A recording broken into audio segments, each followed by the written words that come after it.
तर नमस्कार मित्रांनो, मी एक भाजीपाल्याला खूप जण भाऊ विचारतात मला, "भाऊ तू भाजीपाला गाडीमध्ये विकतो तर गिऱ्हाईक वगैरे येतात का?" तर चला आज तुम्हाला दाखवतो भाजीपाल्यामध्ये गिऱ्हाईक कसे येतात व भाजीपाला आपला जितो गाडीमध्ये कसा आपण कशाच प्रकारे सेल करतो, भाजीपाला विकून किती प्रॉफिट आपल्याला होत असतं. हा जो माल होता का आपला हा उरलेला माल होता. म्हणजे कसं आहे, काल आपला राजूरचा बाजार होता त्यामुळे आपला माल थोडा शिल्लक आणलेला होता व पूर्णपणे सेल झाला नाही. मग तेव्हा आपला विनाकारण वेस्ट झाल्यापेक्षा आपण म्हणलेला कॉलनीमध्ये जाऊन विकण्याचा प्रयत्न करू, थोडा सस्ता महाग का होईना. तुम्ही बघू शकता अशा प्रकारे आम्ही राजू भाऊन आम्ही निघालो. तुम्ही बघू शकता खेडेगावावरती कॉलनीमध्ये जाऊन भाजीपाला विकण्यासाठी. बघू आपला भाजीपाला टोटला सेल होतो का नाही, कस्टमर भेटतात का नाही, त्यासाठी व्हिडिओ शेवटपर्यंत पाहायला विसरू नका. बघू शकता आपल्याकडे आवाज मारायला भोंग्या वगैरे होता, भोंग्या वगैरे चालू केला होता, त्याचं काम त्यांनी सुरू केलं, रेकॉर्ड केला होता आपला आवाज त्याच्यामध्ये.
शेंगा द्या मला एकदम उपलब्ध द्या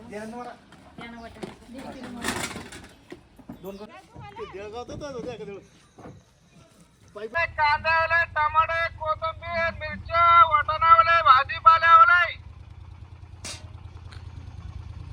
आलूवले कांद्यावले. आणि मित्रांनो ह्या कॉलनीमध्ये आपण भाजीपाला विकत होतो. कॉलनी एकदम बढिया होती. तुम्ही बघू शकता झाडं वगैरे इथं छान लावले, नारळाचे झाडं होते, एक नंबर कॉलनी वगैरे होते. कस्टमर पण आपल्याला चांगले भेटले. तिथं भाजीपाला आपला चांगल्या दरामध्ये सेल झाला. तुम्ही बघितलं असं अजून परत दुसऱ्या कॉलनीमध्ये चालला जाऊन बघूया दुसऱ्या कॉलनीमध्ये आपला भाजीपाला विकतो की नाही. अशा प्रकारे भाजीपाला विकावं लागतो गाडीमध्ये. मित्रांनो सरासरी कस्टमर भेटत नाही, पण आपण काय एक 8 दिवसामध्ये एकदा येत असतो, यांना माहिती असतो आपल्या गाडीचा ठेपा, त्यामुळे आपले कस्टमर थोडेफार बनले, त्यामुळे कस्टमर भेटतात.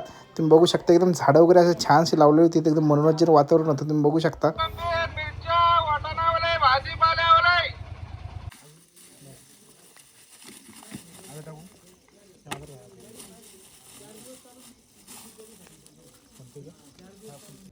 तर मित्रांनो अशा प्रकारे आपण भाजीपाला विकला. तुम्ही बघू शकता कस्टमर येत होते. तुम्ही बघू शकता भरपूर आपला भाजीपाला सेल झाला होता व दरशी भाजीपाल्याची आपली क्वालिटी जशी डीम झालेली होती, कारण की भाजीपाला आपला उरलेला होता राजूर बाजारामध्ये, त्यामुळे सस्ते महाग गिरायकाला कस्टमरला द्यावं लागत होते व कस्टमर जे का खूप भाव करत असते व त्यांना कन्व्हिन्स करणं आपलं काम. आणि मित्रांनो भाजीपाला विकून आपण जे आजचं प्रॉफिट झालेलं होतं आपला 2 ते 2.5 हजार रुपयाचा आपण भाजीपाला विकलं होतं व त्यामध्ये आपले काही मालाचे पैसे होते, काही डिझेलला गेलेले होते. आणि आजचं आपल्याला जे प्रॉफिट झालं होतं का 500-600 रुपये आपल्याला सगळे काढून उरलेले होते.